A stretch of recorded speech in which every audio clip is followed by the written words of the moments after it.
The Redguard is the resident tank in the Jaws of the Lion expansion for Gloomhaven, and though Gloomhaven has 2 starter tanks plus some unlockable ones, the Redguard manages to still be unique in that crowd. What makes him stand out is that he is a controller tank, having both abilities that shield him, but also many movement controlling abilities like pulls and immobilizing abilities. In this now 7th video on Gloomhaven starting classes, we've moved into the Jaws of the Lion expansion and its 4 classes. So let's get an overview of the Redguard and how he plays, and then move into the level 1 and X cards for a closer look at his abilities. And then finally we'll take a look at level 1 item recommendations. When it comes to tanking, you can expect a mix of shield abilities and self-heals with the Redguard, which is pretty standard for a tank, but when it comes to his attacks, this is where he stands out. The Redguard has a lot of multi-target abilities that do lower damage, which make him excellent at taking out large groups of weaker enemies, but can cause him to struggle against larger single targets. That said, a lot of these attacks will pull or immobilize enemies, and Redguard even has an active ability that will cause enemies that move into a space adjacent to him to suffer 2 damage. That's direct damage, no modifier necessary, so it can't miss. He also has a few other abilities that cause enemies to suffer damage when adjacent to him, which means he's actually really effective versus shielded enemies since direct damage from suffer abilities ignore shields.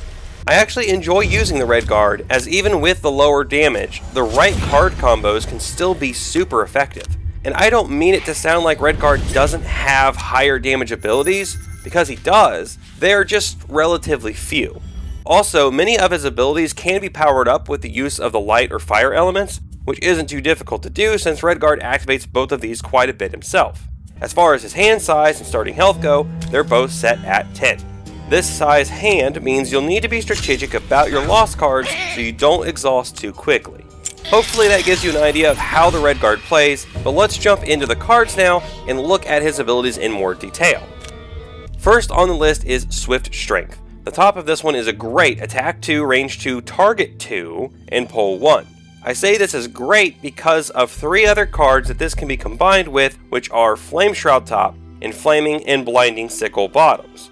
These abilities cause adjacent enemies to suffer damage, meaning that when combined with the top of Swift Strength here, can do a base of either 3 or 4 damage to both targets, making this a pretty decent multi-target attack.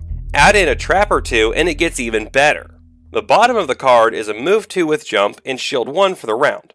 Moves with shields are always nice on a tank as you can both get into position and prepare for hits in the same ability, plus this one comes with jump to help get around pesky traps and obstacles. The initiative is a great 16 for going early, which is something I forgot to mention in the overview. Redguard has a good mix of late and early initiatives. Next up we have Healing Sands. The top is a strong heal 4 on ourselves and gain 1 XP. The bottom is a move 3 and all attacks targeting us gain disadvantage this round. The move 3 is nice because as we'll see, movement isn't a strong suit of the Redguard, and the disadvantage to enemy attacks is great as this should reduce incoming damage a bit for the turn. Shield Spikes is our next card, and the top of this one gives us a retaliate value equal to our shield value as an active bonus for the whole scenario. Because of how situational this card can be though, I haven't used it myself, but I do believe this works with any armor items we are using too, meaning this can be good for some extra direct damage from time to time. But I don't know that it will provide enough to justify the cost, as this is a loss ability. Though there is one ability granted by an unlockable class later on that would make this much more powerful. The bottom is a heal 2 at range 2, which will allow you to heal a bit and still attack on the same turn, and it also activates fire for us. The initiative is a bad one though at 41. Next is Flaming Sickle, which I mentioned the bottom of earlier. The top though is an attack 3, range 2, pull 1, and activate fire, making this a pretty all-around useful attack. The bottom will have all adjacent enemies suffer 1 damage and then have us loot 1 and activate fire. This bottom is actually really awesome, as if you manage to get an enemy pulled to you that only has 1 HP left, this bottom will finish them off and give you the loot at the same time. This card and the next one have caused me to pick up a ton of gold on missions while playing as the Redguard. We can also see why combining this with Swift Strength can be really powerful and maybe even lucrative. The initiative is not the greatest though at 63. Blinding Sickle is nearly the same as Flaming Sickle with a top attack 3, range 2, but instead of pulling we immobilize the target, and instead of fire we activate light. Ranged attacks like this that immobilize are much easier to use in holding enemies down than their melee counterparts, and I would say much more effective as well. The bottom of Blinding Sickle is exactly the same as Flaming Sickle bottom, except that we activate light instead of fire, and it is useful for all the same reasons mentioned before. The initiative of 87 on this one though is a lot better if we need to go late. Now we have Twirling Stabs. The top is an attack 2, target all adjacent enemies and gain 1 XP, and if we have light, we can add +1 attack. This can be a great follow-up after pulling 2 enemies next to you on the previous turn, and can combo really well with the bottoms of the 2 sickles we just discussed, or with a bottom attack action for some burst damage. Speaking of which, the bottom of this card is one of those bottom attack actions, which is an attack 2, but with fire it adds wound and 1 XP as well. As we can see from the card so far, Redguard is Gloomhaven's version of Scorpion, pulling enemies in close and then just wailing on them. The initiative on this card is a 38, so not very good. Next we have Flame Shroud. For me, this is a staple of the Redguard. The top is an active loss ability that allows us to make enemies who enter a space adjacent to us to suffer 2 damage, and it activates fire when first played. As the card states, the damage happens anytime an enemy moves to a space adjacent to us, including through forced movement. This ability, played with a few pulls, can deal a lot of damage in a short time, and is especially good for taking out enemies like living spirits who have low health but high shields, since the suffer damage is direct damage that ignores shields, as we discussed earlier. The only downside is that we only get this effect 5 times, so we'll have to plan our use of it to maximize its effectiveness. The bottom of Flame Shroud though is a move 4, and if we can use fire, we gain shield 1 and 1 XP as well. The move 4 here is really nice because, as I mentioned earlier, Redguard struggles a bit with movement. The initiative is an awesome 6, allowing us to get this card out before anything else goes. Shocking Advance is a bit of an interesting one. The top is an attack 3 and immobilize, but if we have light, we can gain 1 shield and 1 XP for the round as well. As I covered earlier, immobilize on melee attacks is more difficult to use, as for it to be truly effective, you'll need to be adjacent to the monster before your turn so you can immobilize it and then move away. If we have light though, gaining the 1 shield will be nice even if we don't move away. The bottom of the card is another move 3, but this one also activates light. The initiative is a nice low 14.